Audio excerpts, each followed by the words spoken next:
कलंक है कि हमारे यहाँ से एक भगोड़ा व्यक्ति वहाँ पे इनवाइट किया जा रहा है गवर्नमेंट से, एक ऐसी कंट्री से जो कि हमारी दोस्त है, कि इस्लामिक तरीके से इतनी अच्छी तरह वर्ल्ड कप फुटबॉल का, सबसे बड़ा फुटबॉल का वर्ल्ड कप एक छोटी सी कंट्री ने जो कि इस्लामिक थी उसने इतना अच्छा करके दिखाया। तो एक तरीके से तो इस्लाम के ऊपर हमला इसलिए कर रहे हैं ताकि चाइना को फायदा पहुंचा सकें, इंडिया को नुकसान करके। वो मुसलमानों के ऊपर इसलिए हमले कर रहे हैं कि वो चाइना को फ़ायदा पहुंचा सकें। अस्सलाम वालेकुम रहमतुल्लाह। कतर में फीफा वर्ल्ड कप का आगाज़ हो चुका है, दुनिया भर की उस पर नज़र है। इंडियन मीडिया में भी कतर में हो रहे फीफा वर्ल्ड कप को लेकर के कई तरह की खबरें चलाई जा रही है, और जो सबसे ज़्यादा इंडियन मीडिया में खबर दिखाई जा रही है वो ये कि कतर ने डॉक्टर जाकिर नाइक को अपने यहाँ बुलाया है, जबकि डॉक्टर जाकिर नाइक इंडिया में बैन है और इंडियन हुकूमत के यहाँ वो वांटेड भी है। उनको कतर ने क्यों बुलाया है, इसके बारे में बातचीत करेंगे, और भी दूसरे इशूज़ है। महमूद पराचा साहब, कतर में फीफा वर्ल्ड कप हो रहा है और कतर की सरकार ने जहां बहुत सारे लोगों को बुलाया है उसमें एक स्पेशल इन्वाइटी के तौर पर डॉक्टर जाकिर नाइक को भी बुलाया है। डॉक्टर जाकिर नाइक इंडिया से एक तरह से वो भागे हुए हैं, इंडियन सरकार को मतलूब है, मलेशिया में है। इंडियन मीडिया में लेकर के बहुत हंगामा है, हालांकि सरकार का ऑफिशियली कोई बयान नहीं आया है। मैं तो जिसे एक भारतीय नागरिक की अगर नज़र से देखूं तो ये इंडियन गवर्नमेंट का और ख़ास तौर पे हमारी जो फॉरेन मिनिस्ट्री है और प्रधानमंत्री का, जो अपने आप को बहुत बड़ा मित्र और बहुत बड़ा एक डिप्लोमेट मानते हैं, और जो मिडिल ईस्टर्न कंट्रीज़ हैं उनका अपने आप को एक्सपर्ट बताने की कोशिश करते हैं कि मैंने बहुत अच्छे संबंध बनाए हैं मिडिल ईस्टर्न कंट्रीज़ से, उनका टोटल फेलियर है। मैं इस बात पे नहीं जानना चाहता कि जाकिर नाइक साहब जो हैं उनके लिए जो ये जो उनके खिलाफ कानूनी कार्रवाई चल रही है वो सही है या गलत है। मैं तो पर्सनली भी जाकिर नाइक साहब जो मुल्क छोड़ के गए हुए हैं, मैं उसके फेवर में नहीं हूँ। उन्हें यहाँ आना चाहिए और कानूनी कार्रवाई फेस करनी चाहिए, और उसमें से अगर वो बेगुनाह है तो साफ निकल के आना चाहिए, क्योंकि उनकी वजह से एक पूरी मुस्लिम कम्युनिटी को भी बदनामी का एक नज़रिया देखना पड़ता है कि आपका एक जो इतना बड़ा व्यक्ति था वो भाग खड़ा हुआ, और उसका खमियाजा पूरी मुस्लिम कम्युनिटी। ये मेरा ज़ाती एक उसके बारे में ओपिनियन है। मगर भारत देश के लिए ये बहुत बड़ा कलंक है कि हमारे यहाँ से एक भगोड़ा व्यक्ति वहाँ पे इनवाइट किया जा रहा है गवर्नमेंट से, एक ऐसी कंट्री से जो कि हमारी दोस्त है। और मोदी जी तो वो तो सऊदी अरब में भी रह के आए ना, ये जाकिर नाइक साहब, और मलेशिया में, दोनों कंट्रीज से हमारे डिप्लोमेटिक रिलेशन बहुत अच्छे हैं। तो ये मोदी जी को सोचना चाहिए कि उनकी नाकामियों की फहरिस्त में एक और बड़ी चीज़ आज शामिल हो गई है, तो इस पे उन्हें ज़रा अपने गिरेबान में झांकना चाहिए मोदी जी को। अच्छा, एक और बात, कतर में फीफा वर्ल्ड कप हो रहा है, उसका आगाज़ कुरान की तिलावत से हुआ। कतर ने कई सारी चीज़ों पर पाबंदी लगा दी है, शराब नहीं पी सकते मैच देखते वक्त, कपड़े तमीज़ वाले पहनने हैं, बेहाई नहीं। तो इन सब चीज़ों को आप किस तरह देख रहे हो? कुछ लोगों का कहना है कि खेल हो रहा है तो तमाम लोगों को आज़ादी मिलनी चाहिए, कतर ने अपने मुल्क का कानून क्यों थोपने की कोशिश की है? देखिए, कोई भी अगर किसी मुल्क में जाता है तो वो उस मुल्क का मेहमान होता है।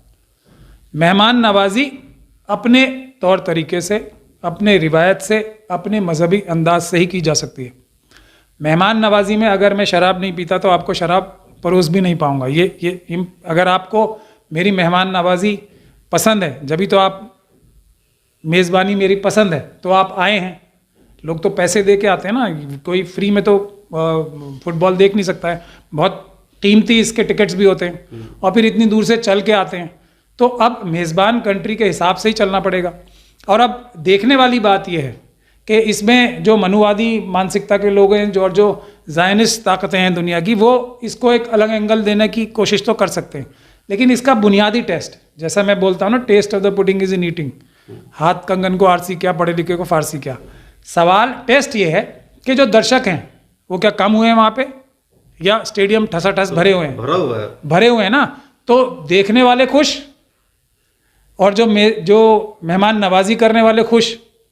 तो अब इसमें जो ये लोग शरारती तत्व हैं वो तो कोई ना कोई हर चीज़ में मीन में एक निकालेंगे, क्योंकि इनके अपने सिस्टम फेल हो रहे हैं। मनुवादियों का सिस्टम फेल हो रहा है। ये मनुवादी जो हैं पूरे दुनिया में बदनाम हो रहे हैं, यूरोप में, अमेरिका में।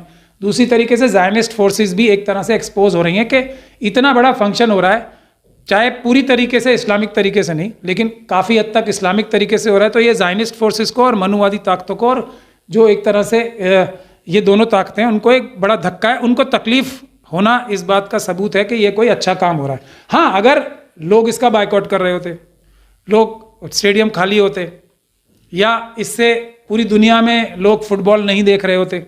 मेरे ख्याल से सबसे ज़्यादा देखा जा रहा है, जितने भी वर्ल्ड कप आज तक हुए हैं पूरी दुनिया में टेलीविज़न के ज़रिए भी और फिजिकली भी सबसे ज़्यादा लोग देख रहे हैं।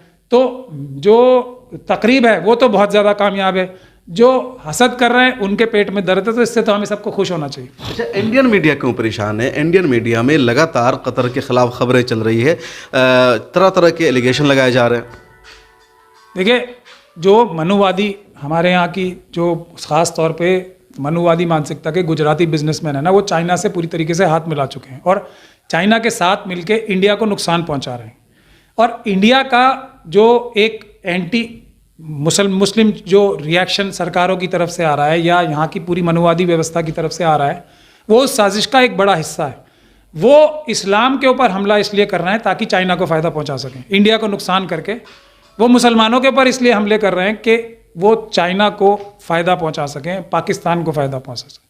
तो अब अगर एक कतर जैसे मुल्क में फुटबॉल जैसा जो सबसे पॉपुलर स्पोर्ट माना जाता है वर्ल्ड का, वो सबसे बड़ा वहाँ की तकरीब हो रही है और वो इस्लामिक तरीके से हो रही है, तो इस्लाम की इसमें तारीफ जो है वो इंडिया में भी लोगों को उससे इफ़ेक्ट करेगी कि इस्लामिक तरीके से इतनी अच्छी तरह वर्ल्ड कप फुटबॉल का, सबसे बड़ा फुटबॉल का वर्ल्ड कप एक छोटी सी कंट्री ने जो कि इस्लामिक थी उसने इतना अच्छा करके दिखाया। तो एक तरीके से ये इस्लामिक निज़ाम की एक तारीफ है इनडायरेक्टली।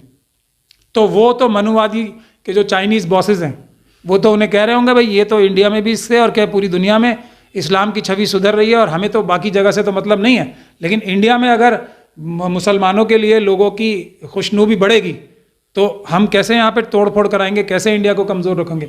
तो सरकार के ऊपर दबाव चाइना के जो उनके मास्टर्स बैठे हैं उनका दबाव है, इसीलिए उनके पेट में दर्द हो रहा है। बहुत शुक्रिया। तो महमूद पराजा साहब ने कहा कि क्या मकसद है इंडियन मीडिया का, क्यों इसको क्रिटिसाइज़ किया जा रहा है। आप इस बारे में क्या सोचते हैं कमेंट सेक्शन में ज़रूर लिखेगा। कैमरामैन तमन्ना के साथ शम्स तबरेज़ कासमी, मिल्लत टाइम्स। मिल्लत टाइम्स को आपकी ज़रूरत है, हमारी आप माली मदद करें।